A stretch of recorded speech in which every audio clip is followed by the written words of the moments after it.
I still remember the moment my 7-year-old daughter, Noor, tugged at my sleeve and whispered, "Papa, please stop taking Mom's pills." Her voice was trembling. My heart stopped, because Noor never talked about her mother's things. My wife, Aisha, had passed away 6 months earlier. Her memory was still a wound we were both learning to live with. But Noor's words, what did she mean? Which pills? Why was she scared? I didn't know that her tiny sentence would open a door to a truth so dark, so impossible to accept, the kind that steals the ground right from under your feet. After Aisha's death, I kept her things untouched, her books, her clothes, even her medicines. Everything stayed where she left it. Maybe I wasn't ready to let go. Maybe I was holding on to her in the only way I knew. One evening, after putting Noor to bed, I sat at Aisha's dressing table. There, behind her favorite perfume bottle, were the small white pills she used to take, just for headaches, she always said. I wasn't sleeping well. Grief drains your soul, it twists your chest. So sometimes I took one of her old pills just to calm myself, just to help me sleep. It felt harmless. Stupid maybe, but harmless. Or at least that's what I thought. The next morning, Noor looked at me with wide, frightened eyes. "Papa, you took Mom's white pill again." Her voice cracked.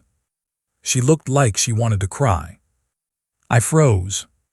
"How do you know?" I asked softly. She pointed at the dressing table. "Because the box was open, and Papa, please don't take them, please." Her hands were shaking. She wasn't just scared. She was terrified. "Noor Beta, tell Papa the truth. Why shouldn't I take them?" She swallowed hard. "Because Mom said those pills hurt her. She told me. She only pretends they help." My heart stopped.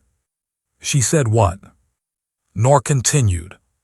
"She told me never to take them, and never to let you take them either. She said they make her sick, very sick. Papa, please don't take them again." I hugged her tightly, but my mind was spinning. Why would Aisha say that? What was inside those pills? That day I drove straight to the hospital where Aisha used to get her checkups. I went to meet her physician, Dr. Hamid, an elderly man known for his honesty. I placed the pill bottle in front of him and asked, "Doctor, what are these? She always said they were for headaches." He looked at the bottle, then at me, and I saw something shift in his expression. His jaw tightened. "These weren't prescribed by me," he said quietly. My stomach dropped. If he didn't prescribe them, then who did? And why was Aisha taking them? He opened the bottle, examined the pills, and the expression on his face turned grim, the kind of look doctors give when they know something is very, very wrong. "Where did your wife get these?" he asked. "I don't know," I whispered. "Is there something wrong with them?" He sighed deeply. "These are not for headaches. They are strong sedatives, very strong. You don't take these unless you're dealing with severe trauma or someone is trying to numb emotional pain." My breath caught. Sedatives? Why would she hide that from me? Dr. Hamid added, "And taking them without supervision can be dangerous, extremely dangerous. Taken regularly, they can damage the heart, liver, and mind." I felt cold all over. Noor's voice echoed in my ears. "Mom said they hurt her." "Doctor," I whispered, "are you saying Aisha was suffering?" He gave me a long, heavy look. "Yes, and she didn't tell you because she didn't want to burden you." Alone. But she had me. Or had I failed to see her pain? That night I searched through Aisha's things for answers. I checked her drawers, her bag, her notebooks, and then I found it. A small sky blue diary. Her handwriting on the first page. "Only for my heart." My hands trembled as I opened it.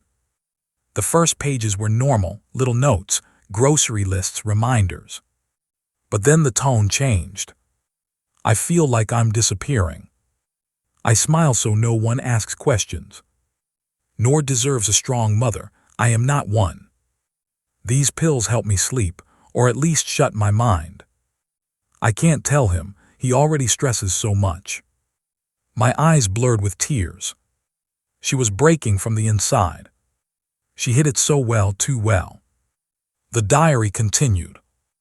I hate these pills, they numb me, but without them the nights are too long, too loud. I told Noor never to touch them. I hope she listens. If something happens to me, I hope he never blames himself. I closed the diary and held it to my chest. It felt like someone had stabbed me. She suffered silently, right beside me. And I never knew. The next morning I sat with Noor. Beta, I asked gently. How did Mom tell you about the pills? She looked down. One night she was crying, Papa. I woke up, I heard her.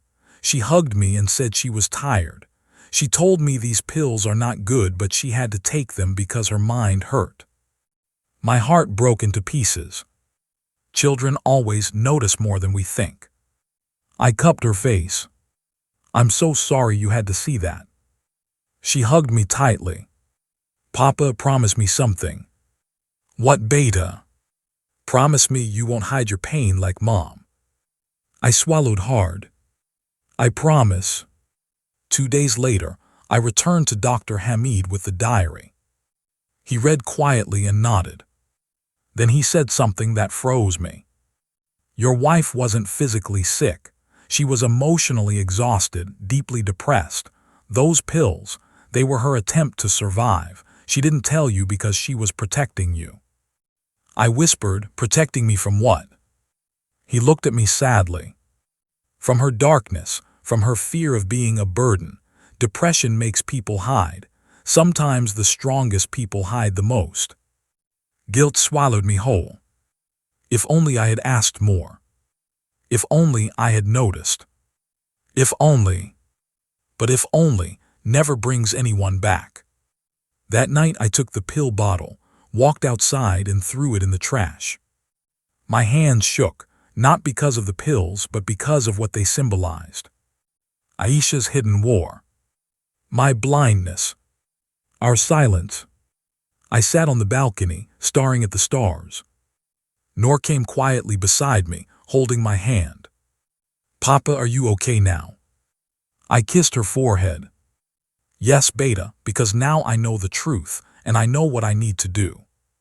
What? To never let silence become our enemy. To never ignore pain, even when it hides behind a smile. Aisha's life taught me something priceless. People don't always show their pain.